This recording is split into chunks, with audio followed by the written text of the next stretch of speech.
এই যে কৃষি কাজগুলো, এই কাজগুলো কি পরিমাণ কষ্ট, ওইটা শুধু কৃষক ভাইয়েরাই জানে, বুঝছেন? কিন্তু এত কষ্ট করে তো লাভ নাই। কৃষক ভাইরা তাদের ন্যায্য মূল্য তো পায় না, কারণ বাংলাদেশে সিন্ডিকেটে ভরে গেছে। এই কাজগুলো কি পরিমাণ কষ্ট, ওইটা শুধু যারা গ্রামে থাকে কৃষি কাজ করে তারাই বলতে পারবে। এই যে রোদে পুড়ে বৃষ্টিতে ভিজে, আজকে কিন্তু প্রচুর পরিমাণে রোদ দিছে, মানে ঘরে থাকা যায় না গরমের জন্য। আমি বাইরে আসছি একটু বাতাস খাওয়ার জন্য, এত পরিমাণে রোদ দিছে।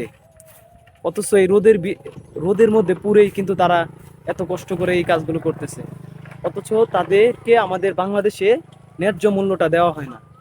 আমরা চাই বাংলাদেশে যারা কৃষক আছে তাদেরকে যেন তাদের ন্যায্য মূল্যটা দেওয়া হয়। তা না হলে কিন্তু বাংলাদেশ থেকে কৃষি একদিন উঠে যাবে ভাই, কথাটা মাথায় রাখেন।